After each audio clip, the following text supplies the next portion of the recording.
Hi, welcome to this How to Play video for Amusement Architect. We're going to go over the basics of how to play and what each of the scenarios does. For more information, you can look into the rulebook for details on anything that you may see here, but the point of this video will be to get you on your feet and get you going with the game. Amusement Architect is played over 6 rounds, and in each round you're going to draft and pass cards, adding them to your park design. Each player will have their own design, and at the end, you will score points for how your park design was laid out, and hopefully you will have the most points, making you the winner.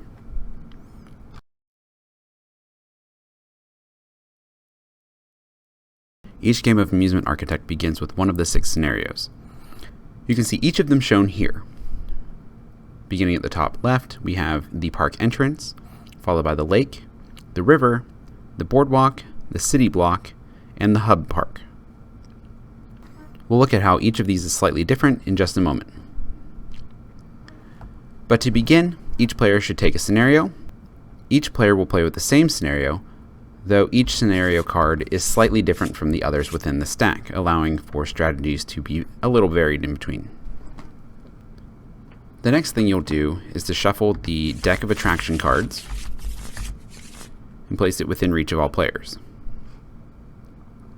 Take each of the scoring conditions for the 7 attractions and separate them by attraction type. You'll then shuffle them to randomize the options, or you can pick whichever one you would like if you prefer. And that's all there is to setup.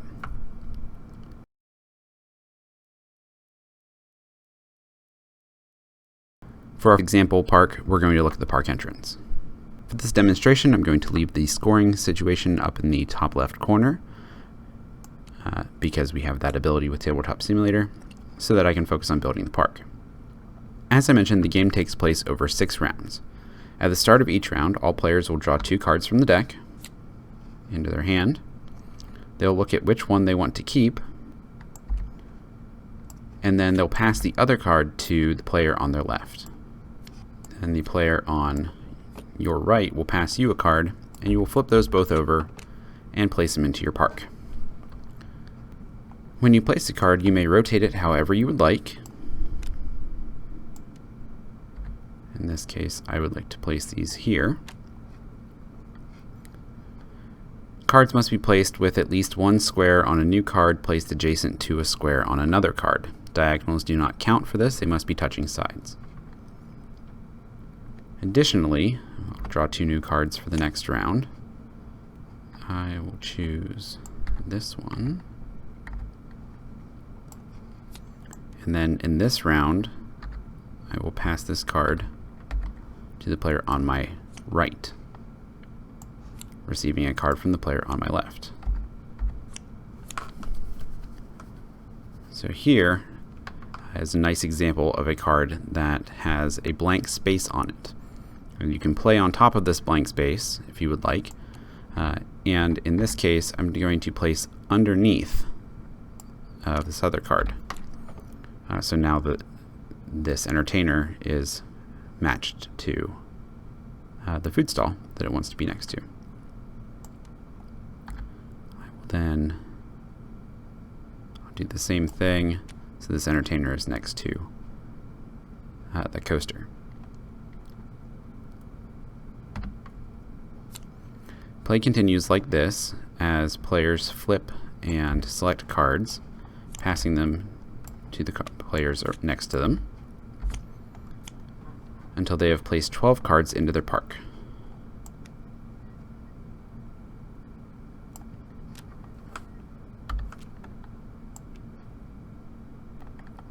Once the 12th card is placed, the game ends and players count up their scores. So in this example, I would score 4 points for a group of 4 food stalls in a 2x2 square. I unfortunately did not achieve that. I almost got it, but did not. So I would score no points for my food stalls. I would score 2 points for a card with a mini golf connected adjacent. Or 1, 2, 3, for a total of 6 points there. I have 2 coasters with 3 squares in them. So that would earn me 5 points. Or I have 1 pair of water slides, which in this case only earns me 1 point. I have 1 tower that is facing towards this center line on the starting scenario card for 2 points. I unfortunately did not achieve any rows of balloons with 3 in them, so I'll score no points for that. And I have 3 entertainers that are next to their preferred attraction type for a total of 12 points, earning me a score of 26, which admittedly is a pretty bad score in this game. I was more focused on the demonstration than trying to maximize my points. That should be everything you need to know on how to play the game. Now we're going to take a few moments to look in depth more at the scenarios and the way the scoring cards work if you would like to learn even more about how Amusement Architect works. So with the park entrance, this fence at the front of your park indicates the bottom line of where your attraction cards can go. For this scenario, the first thing that guests should see is the entrance to the park and not any of the attractions. So if I'm playing attractions, they should never go. If I'm playing attractions, they should never go below this line. So this is not an acceptable placement, but we could place here, and we can go as high as we want, just never below that line. Additionally, these spots that do not have any squares cannot be covered. You can tuck your cards underneath these spots if you would like, but you cannot cover them. And that will be a recurring theme with some of these scenarios. With the lake, you'll begin with 3 squares surrounding the lake. And by the end of the game, you must connect all 3 of them together, or you cannot score any points for your smallest groups of cards. So in this instance, I'm going to begin surrounding my park. This is unoptimal play, I'll admit, for what we're doing, but just to give an example of what you can do, that would be an acceptable end game state for it. All 3 of these starting squares have been connected. With the water itself, you cannot cover any of the squares of the water. Those are spots you cannot build on, but you can tuck your cards underneath of the lake card itself if that works best for your plans. Next up, we have the river, and this is the first time you're going to see these squares that have no attractions in them. This indicates these are places you can play cards to. There's just nothing there to initiate scoring as some of the other scenarios have. Additionally, there are bridges shown by these brown lines that do allow for adjacency across the river. So you can build out some coasters or other groups of attractions across the river using these bridge pieces. Now the trick with this one is you must leave a gap for the water to flow, extending off of your card in all directions that the river goes. It must be at least 1 wide. You can have it as wide as you want, but you have to have at least a 1 wide gap. If you do not, you must remove any cards that are in the way at the end of the game that are covering over the space where the river would flow. Additionally, you cannot place on top of the river because there are no squares there. Next up is the beach boardwalk, and this one is going to end up going really wide but not very tall because you can never place more than 4 squares to a column. You can stagger where those squares are if you would like, but you can never have more than 4 in a row. This one spot up at the top, you can end up like this with your bits, but you can never have a 5th square in a column. Same, you can never place on the water or the beach itself. The city block is a little unusual. It is only these squares you see on the card, and they are more of just a guideline for where you should be placing. Because what you'll do in this is build a 3x4 grid of cards,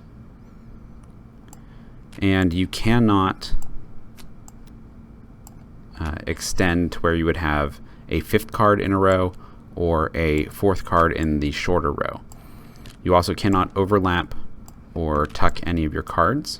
You must place them all purely on their edges so that you end up with an exact city block at the end.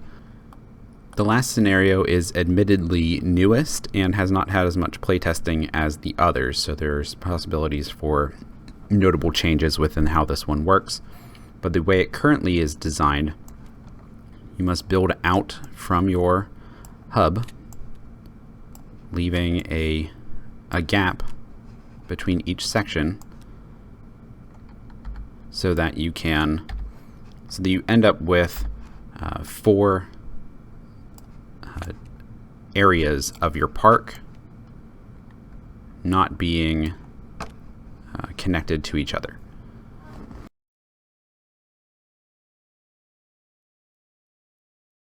Now that we've looked at each of the scenarios and how they work, let's take a quick overview of each of the scoring conditions. The food stalls all score as groups, so you'll want to get groups of your food stalls together either in the largest or in certain amounts and quantities.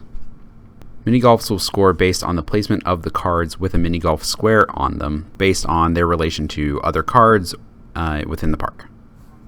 Coasters score based on having 2 or more groups of coasters in one way or another. Water slides score based on pairings, either with themselves or with a coaster. Towers score based on the way that the arrow of the tower itself is facing, either just in a line where they're pointing to or having a set of them.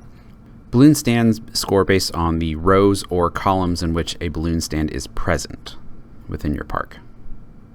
Entertainers have a particular attraction that they need to be next to in order to score, as indicated by the corner of their attraction square. As long as they are adjacent to that matching type in one way or another, they will score points. That's everything I had planned for this How to Play video for Amusement Architect. Hopefully this gave you a good idea of how to play the game. If you have any questions, feel free to reach out. My information is in the description of this video. I'm happy to answer any questions that you may have, and note that the video showing a prototype copy of the game changes to this How to Play video may be in store in the future based on future playtests and the changes that those provide. Thanks for watching. Have a good day.